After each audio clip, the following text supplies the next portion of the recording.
Hello, hello, welcome back. It's Wednesday. It's Scrappy Wednesday, which means it's Bento Box day. Now, I should tell you that I'm actually filming ahead. It's currently, I don't know, I've lost track. I think it's Sunday morning. So anything that I may say relating to noise or weather is obviously going to be outdated by the time you see it. But hey ho, there you go. So, I left you last week with how to make these beautiful little matchboxes. I've made all of mine now, and as I said to you, I'd actually discovered that I'd already purchased the kit from Witchcraft You Do Anyway, so I used the labels that were in that kit to label all of my boxes. But obviously you can easily do that with any type label, or you could purchase the kit directly from her. If I can find a link for it, I will put it in. I don't know if it's still on her website, but I'm sure if you get in touch with her via her website, she will have the files if you want them. So I've done all of my matchboxes. I haven't filled them up yet. They're just there. So there's 3 to each of the small boxes.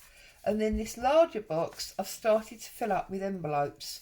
Now, these 3 envelopes, the vintage images, the cabinet cards and the die cuts, are just some of the envelopes that are in that kit.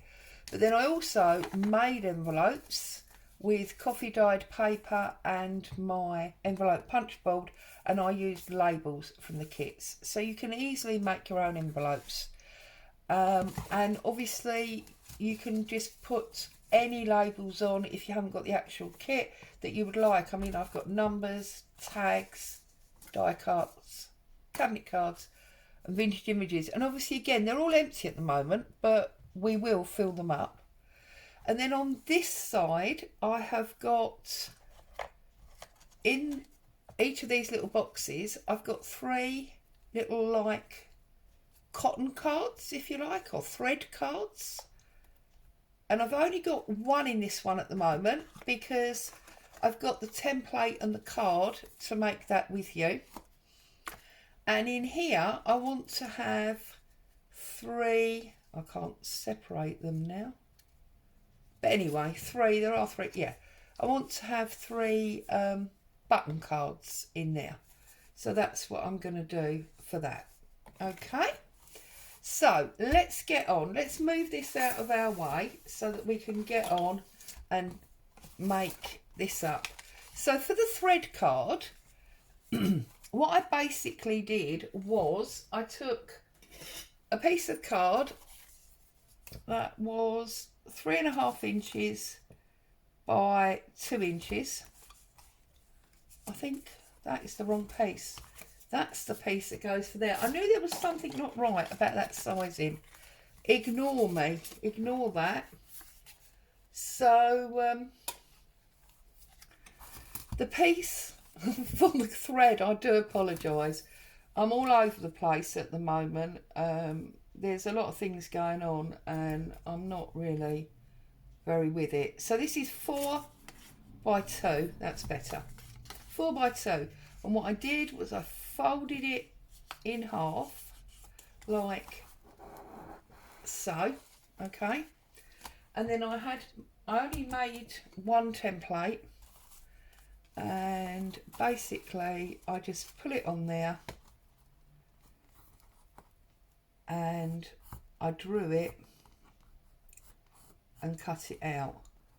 But the way I did that was by making a 1/4 inch line right across the piece, and then a 1/2 inch line, no, I'm lying, a 3/4 inch line down from the top, and then I measured in the same 1/4 inch, and that's what gives you that rectangle. Okay, and I just cut that out. And then I took my envelope punch board and I rounded all of my corners So that one, and then that one. Did them all because I wanted them all to be rounded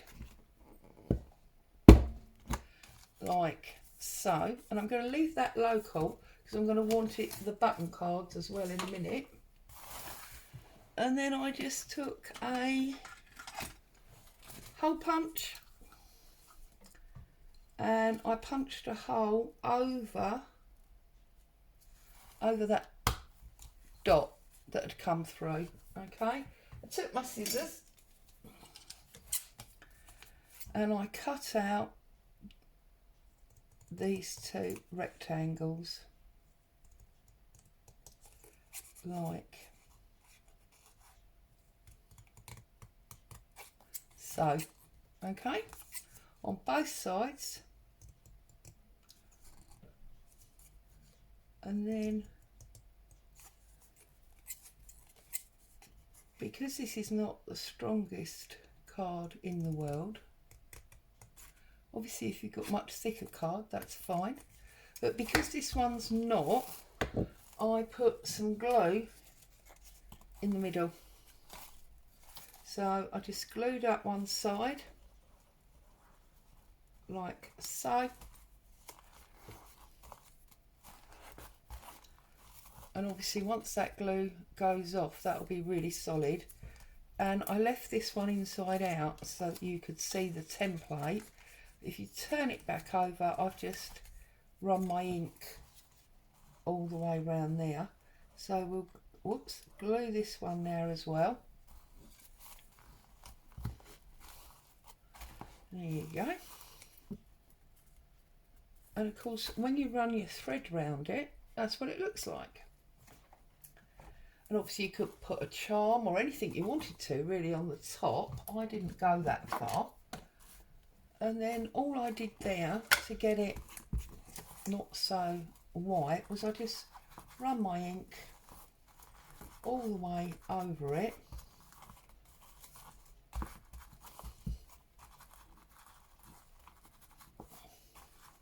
Get rid of the white, colour it up, and then I just reinforced the ink on the edges like so. Okay, that's how I did that. So they'll dry off, and then once they're dry we can what can we do, Claire? We can, oh goodness me, we can wrap some thread round. See, I told you I really have got no clue what I'm doing. Right, so again, because it's not very thick, I'm just gluing two pieces together. If you're using thicker card, you won't need to do this. Okay, looks like I've got a bit running off there, so I'm just gonna trim that off. Okay, then I'm going to bring back my punch board and do my 4 rounded corners. 1, 2, that one's not very good, let's do that one again. That's it. 3, 4. Okay, and then this one I just really inked the edges and the hole, so let's line that up again. Let's put our little pencil mark in.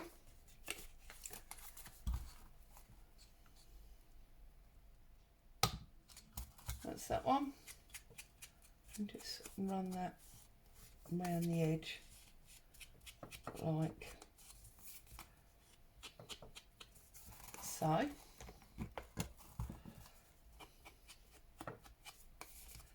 And I should say at this point that although I am using it, this is not supposed to be a kit promotion for any craft that you do.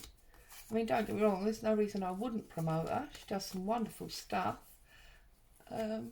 But that wasn't the idea. It's just that that's what I'm using, and I know people will ask. Okay, so while they're all setting up, before we go any further with those, I also had, from my old day job, a number of these little tins. Well, actually I had some bigger ones as well. So I made some old tatty tins to also go in. Now, the way I did that was simply, there you go, there's that one. Again, I had these labels, so I just put them on. I can't remember where they come from, I'm sorry. So I just put those on. But what I did was I actually used cloud glue. So I put some on the bottom there like that, and I just tapped it all round the tin in various different places. And what I found was, this was actually by accident because I had glue on my hands. What I found was that once you do that, the glue, the ink will stick to the glue, which I thought was pretty awesome. So I'll show you what I mean. I then just started to pat round, look, and it just sticks to the glue. And then, having done the brown, I found my black and I did some black on it. I think I even did a bit of, what is it, rubbed patina or something. It's salvage patina. And that's how I did up my tin.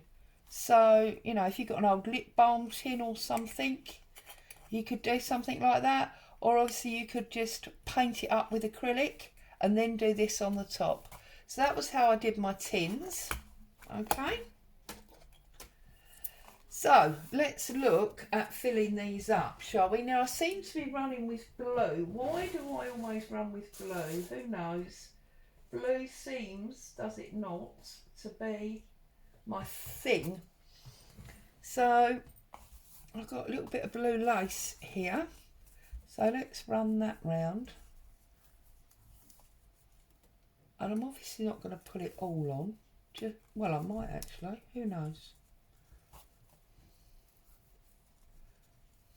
No, I think that's enough, as it looks too much, doesn't it? And then what I did with all of these was, once I'd cut it, I bent it over like so, and then I used my closed scissors just to tuck it down behind like that. So if we pick out this box, we've got that organza ribbon, and then we've got that lace. So we've done that one. And then on this one, I suppose this is a bit thick, isn't it?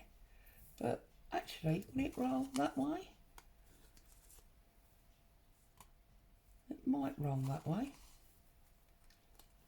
Yeah. So, like that.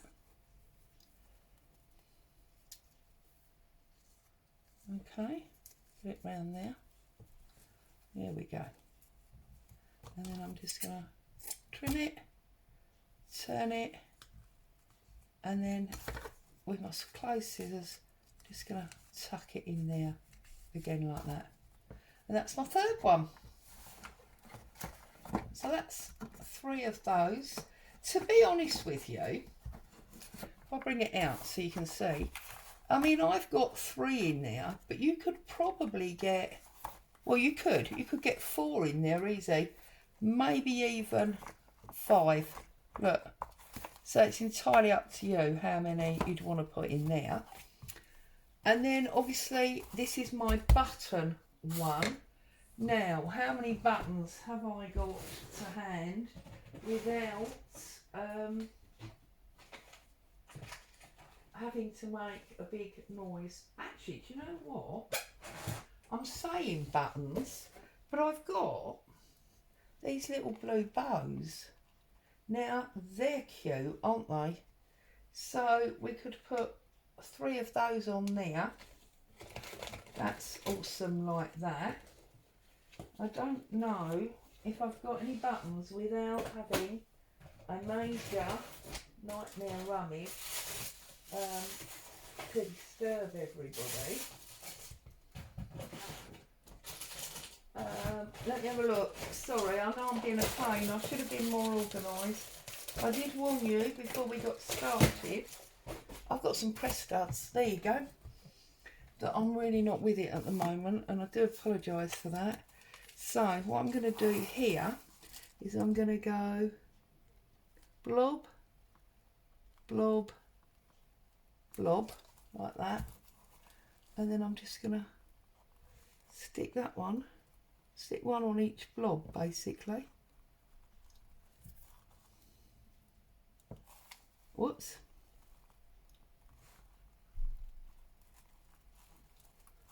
And then that one will go on there. So not quite button cards, but almost, you know. Again, it's sign ephemera, it's interesting, isn't it? And then I'm going to take my hole punch again, and I'm going to go one there, one there, and one there like that. And I'm going to put, oh, they're not quite big enough, are they? Oh yes they are. I mean the hole's not big enough, but I got it in there. And then I can just put my press stud on there like that. So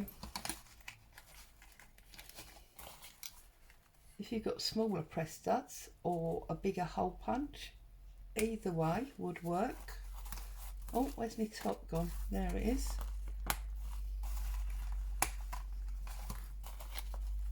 Bit of a thing of the past really, press studs, but we are working on, you know, semi-vintage, so there we go. So now, to move all that out the way, I've got my button or ribbon card and my press studs to go in the end there. So again, obviously there's loads more. You could put probably 4 or 5 in there, the same as we have with the threads, and maybe even, you know, choose a third thing to go in the bottom. But I'm actually doing 3 and 3. That's what I want to do. So as always, I hope you enjoyed that. You got some inspiration, and next week will be the last one of these, because we're going to look at filling our boxes, filling our envelopes, and then obviously ideas of what you could put in the bottom. Bearing in mind this seems to be going semi along a sewing theme, I might even just put some squares of fabrics in the bottom, or maybe some fabric orientated ephemera, things like that. So as always, stay safe. Thank you for joining me. I'll see you again soon. Bye for now.